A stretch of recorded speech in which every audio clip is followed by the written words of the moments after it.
In this micro lecture, I'll be talking about metallic and non-metallic resources with a subtitle of From Gold to Fossil Fuels and All That Wasted Energy. Some of this material is from your textbook, and others are added from information from the internet. And you're responsible for this material for the quiz on Friday.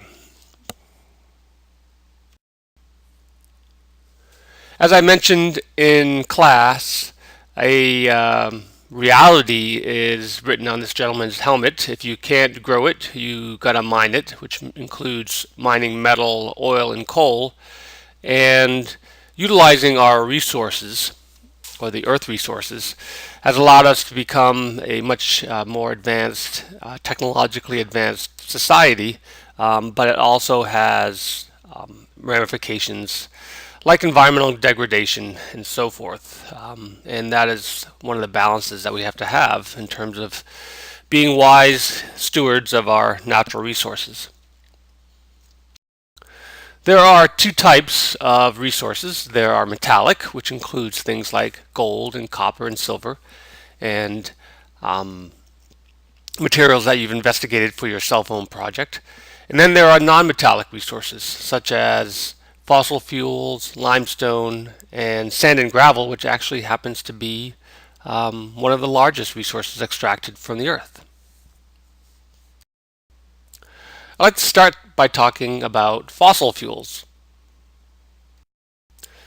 Fossil fuels can be broken up into two broad categories. One of them is petroleum.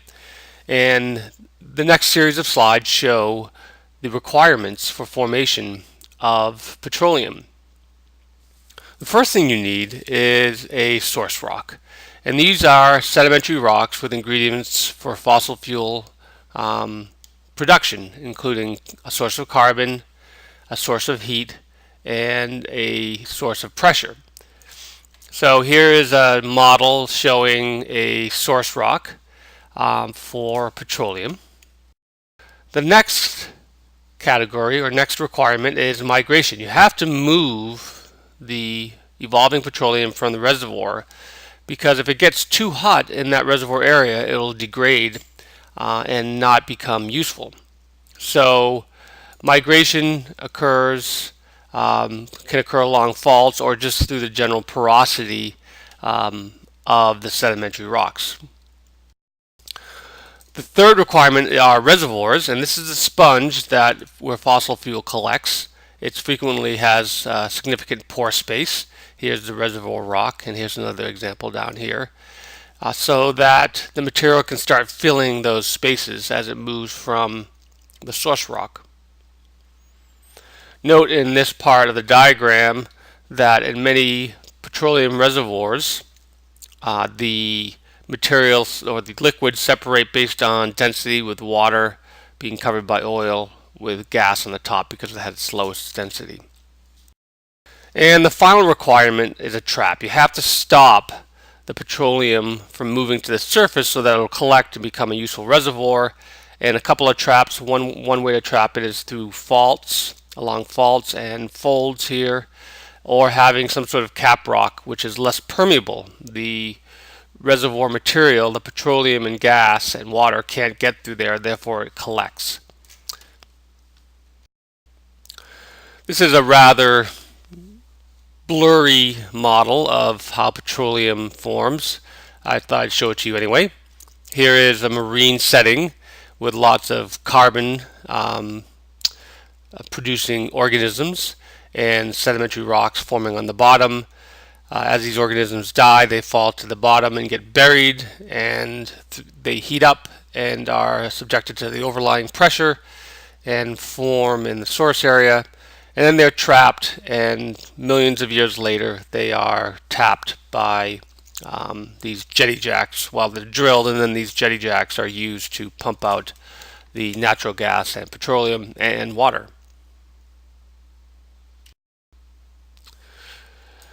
Once we have found the petroleum, and I guess I could have gone a little bit through how we find it, but let's just move right to extraction. We have to go through drilling in order to tap into these underground sources. So the old traditional oil derrick just drilled straight down into the reservoir and extracted that. But as the easier sources of petroleum at depth became tapped out and um, diminished, it became necessary to drill much deeper, and now these oil rigs drill tens of thousands of feet down below the Earth's surface, and also to drill horizontally into these layers in order to extract the fossil fuels. And perhaps you are familiar with the process of fracking.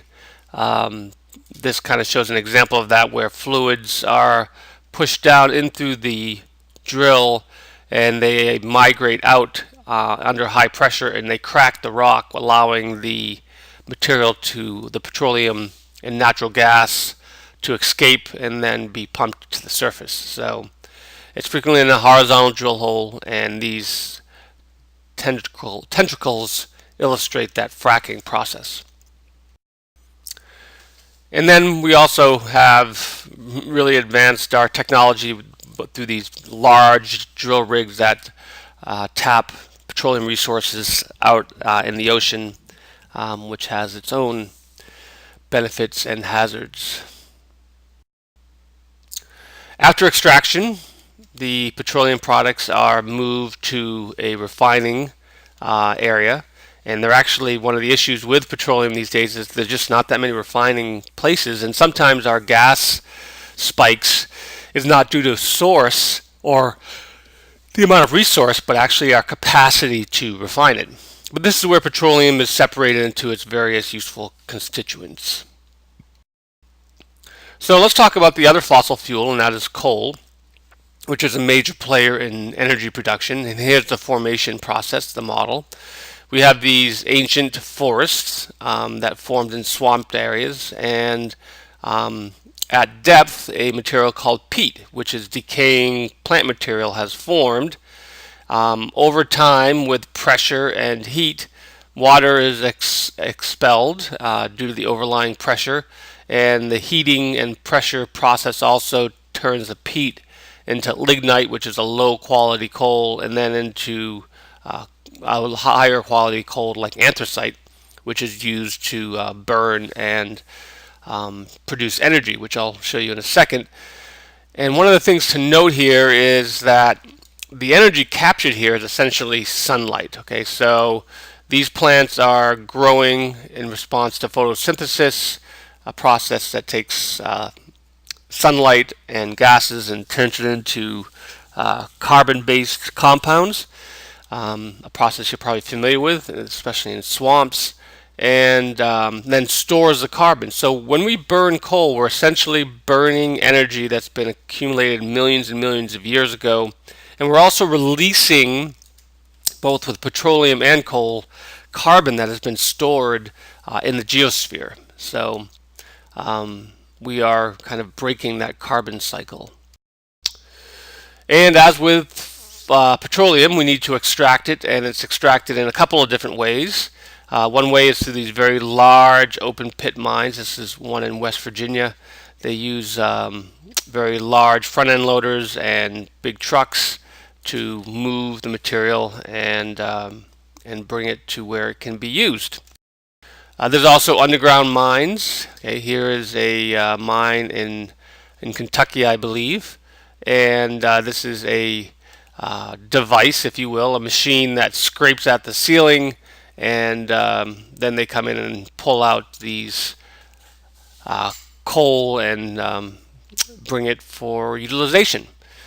So the advantage here is that the coal is very clean. The disadvantage, of course, is working underground can be very dangerous. So how do we use coal? Here's an example of a coal generating electrical plant.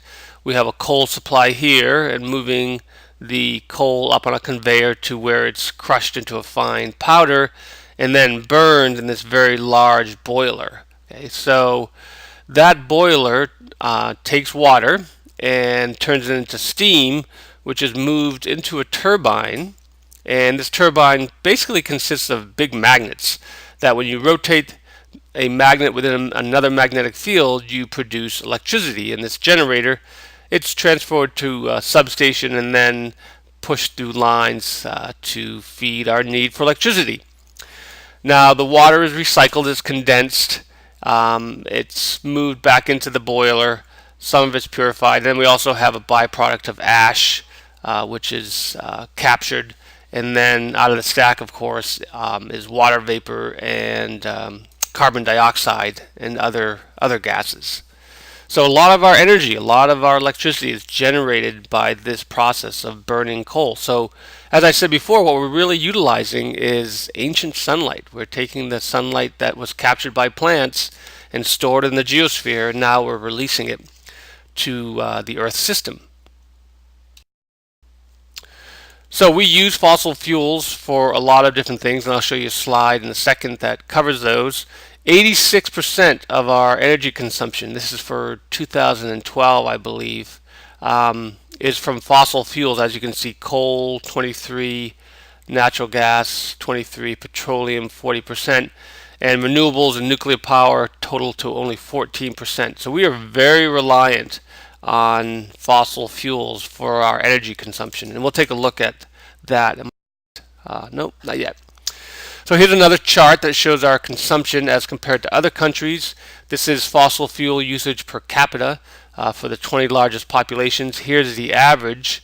Okay, so notice that the United States uses a lot of fossil fuels per person, per capita, almost more than twice what other countries do. So we are a big consumer and therefore a big producer of the byproducts of burning fossil fuels, especially when you take into account the number of people in our country. Now there's a lot of talk about China and India being big contributors to greenhouse gases, but on average they use a lot less energy when you consider that as per person. Here's another slide from your book that shows production of fossil fuels at the top, daily oil, gas, and coal versus consumption of oil, gas, and coal. These are kind of old figures. And this one in particular, we've probably grown quite a bit. Whoops, this one up here, natural gas production, because of the increase in fracking. These values are probably quite a bit higher. But notice up here, we are third in oil production, but by far the largest consumer of oil, largest consumer of gas, and second largest consumer of coal. Okay, so this use of fossil fuels comes with a price, and something that we're having to deal with now and in the future. Okay, so here is a diagram, very interesting diagram about energy use. And I know I'm kind of going on a little bit of a digression, but I think it's important to look at. This is from a national lab called Lawrence Livermore in California, and it shows the estimated energy use in 2010, which is 98 quads. Now, what's a quad? A quad is a quadrillion BTU, which is a measure of energy. And a quadrillion is 1 with 15 zeros after it. Okay, so that's a quadrillion, right after a trillion. So here's the energy use: solar, nuclear, hydro, wind, geothermal, natural gas, coal, biomass, and petroleum. And notice that petroleum is a big part of our energy consumption, especially for transportation, whereas coal is a big player in energy production, with natural gas and the renewables coming in next. Of special interest in this diagram is the end result. So energy services, this is what we use, 41 point, I think that's 88.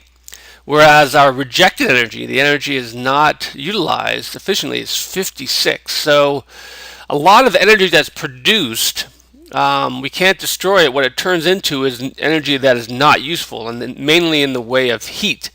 And so a lot of our use of energy ends up becoming rejected. That is not useful for doing what we want to do with it. So let's see how things going to 2012. So notice that we have decreased our energy use in those 2 years significantly. So that is a pretty good thing. So let's look at some details.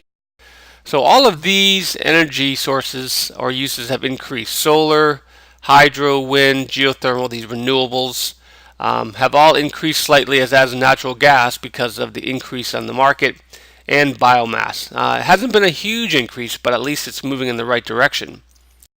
Decreases, petroleum has decreased, as has coal, and for the first time ever, nuclear. Okay, so this is probably related to our increased efficiency of vehicles. This is related to our more utilization of natural gas, and this is related to the aging of our nuclear industry. Our rejected energy is very high. So one of the things that we need to think about doing, and a lot of people are thinking about this, is to how to utilize some of this energy that is not being used efficiently. Okay, so let's now to the metallic minerals or metallic resources: gold, copper, silver, etc. So what do they look like? Well, here is some unique examples. Here is a sample of quartz with gold in it, and here is a very large sample of native copper. Okay, so occasionally what you'll find is you'll find the metals present as their natural elements. Okay, so that they've somehow formed and accumulated and are not part of other minerals. Okay, this is the rare occurrence. And here is another nice example. This is a shot from the Smithsonian Natural History Museum of a very large pyrite. So this is probably a couple feet across. So sometimes you get these huge crystals. This is an iron sulfide pyrite, which we've seen in class. And when we refine them and make them look pretty, this is the Hope diamond, which is also in the Smithsonian, which is a very large diamond that is worth around $200 to $250 million. The Hope diamond has a long history going back all the way to the 1600s. A spectacular example of the beauty that can be produced by geologic processes. Now, more commonly, metallic mineral deposits look something like this. This is a piece of quartz. Notice the pore space here, which allows fluid to move through. This is massive quartz that has likely has gold in it because it's mined from an area in Nevada where they have found gold, but it's not visible. It's part of the quartz structure.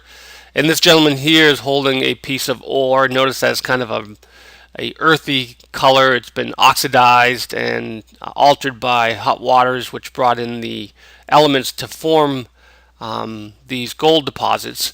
And so this is a piece of ore. It's probably pretty heavy too.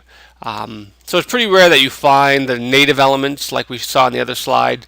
Typically mineral deposits look something like these basic rocks.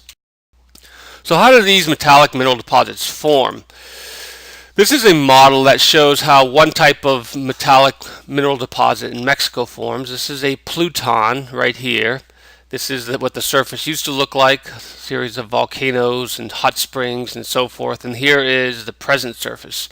Now there's a lot of detail here, but what is important is that these are all igneous features. Here's some sedimentary rocks here. And these igneous features associated with the plutonic event bring igneous rocks into the sedimentary rocks, including hot fluids. And these hot fluids are transporting the ingredients to make ore deposits, which form along these fractured areas associated with these different igneous bodies.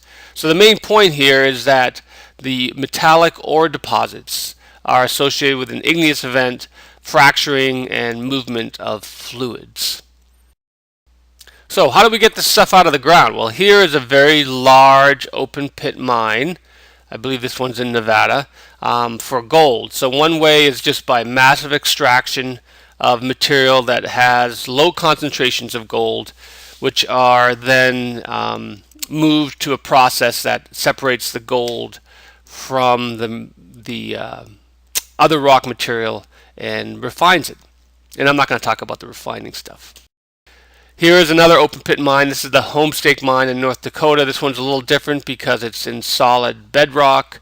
And what they're mining here is not the whole rock, but they're mining these big fractured areas where fluids have moved and brought in gold-bearing material. So this is a slightly different type of mine.